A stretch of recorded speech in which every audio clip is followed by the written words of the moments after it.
hello, realignment. It's just seems to be like a synchronicity between UK power and American power. Some of it's more obvious than other bits. The bits where we're just a puppet militarily are obvious to everyone.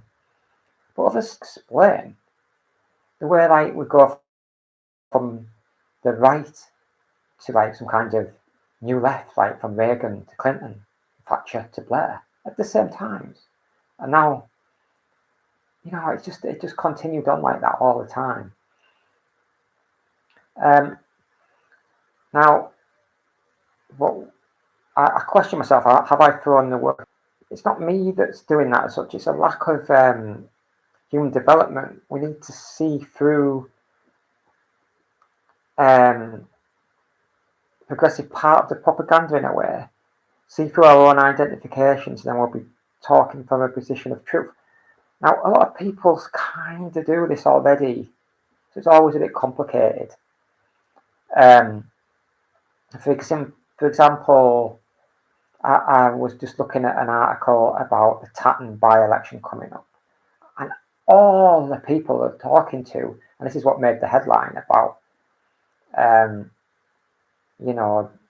politicians, the establishment, the voters there don't like any of it whatsoever, because they think they're all in it for themselves. So politics is irrelevant. That's what they're saying. So they're not going to vote, a lot of them. Now, I assume that traditionally, however they vote in Tatton in the by-election, traditionally, undeniably, stand towards like the centre right, because that's just, to say they don't would be as ridiculous as saying that traditionally North East England or Welsh or Scottish towns don't slant centre left and Labour and stuff. So it's just the same as that, except it's the centre right that they lean to. But it doesn't seem to matter. The article could have been anywhere in the UK. The Tories and Labour, and they're all just thought of as the same. So it doesn't make any difference. The article is almost the Tatton thing is almost irrelevant. It's irrelevant. I'm not trying to signal out one of the parties is to miss the point completely. The people are saying that we don't like the establishment. We don't like who they are. So it's the people versus the establishment. It's not a particular Tory or Labour demographic. Again, you know what I mean? It's the people for the establishment. The people in Tatton there weren't slagging any people off. They were slagging off the elites. They were slagging off the propaganda matrix, as I put it. And the rosette colours are relevant, really. And this realignment, though, has got stronger. There's a lot more to this than what I've just said there in that last 1 or 2 minutes. And we'll get on to that right away. In America, like I say, they're about a year ahead of us, and I'll get to that year point in a minute.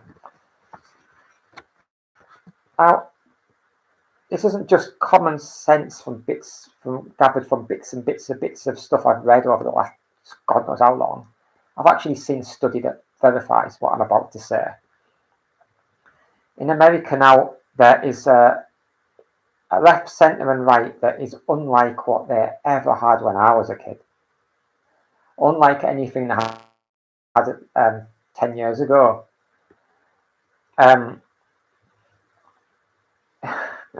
It boggles belief, but the studies show that the most left-wing voters on redistribution and war are Republicans.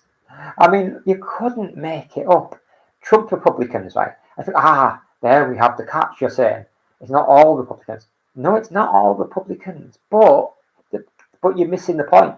The key is that the dominant Republicans now are Trump, meaning the majority of Republicans' demographics are the Trump left. It's bizarre. It's utterly bizarre that on war and on redistribution, Republicans are the main ones. Now, this is the interesting thing. Doesn't mean to say the Democrats are now the right wing. They've stuck exactly where they are in the centre. The right wing on redistribution and war are still Republicans. They're the Reaganite, but the minority of Republicans now. The Rand Paul and Newt Gingrich and those types who not long ago were the whole Republican Party almost. You know, there are primaries in America where the parties select a leader of their party and stuff to go to try to be president, right? But it used to be eeny me or miny mo sort of thing. It used to be like not much didn't really matter because the Republican was going to be a slash the state type tax cuts and spending cuts, and that's all gone. That's all gone because not only are the voters realigned, the politicians have too. So you've still got the Rand Paul, Reaganite, Newt Gingrich types there, George Bush's. The realignment has made them the weakest.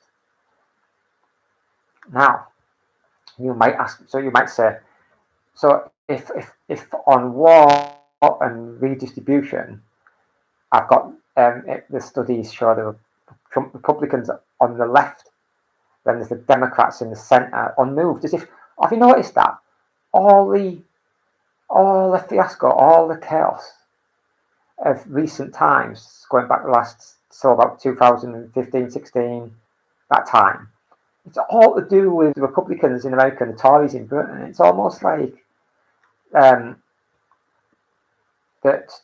Labour and the Democrats are trying to keep stable, and it is true that it's true because the Democrats are in the centre because they haven't moved, not because they've moved to the centre, but because they haven't moved. So they were the left, but now they're the centre. And yeah, like I say, you've got the Reaganites on the right, So the Republican Party, and it's the next interesting bit of this, is that Robert F. Kennedy acknowledges this. He tweeted the other day something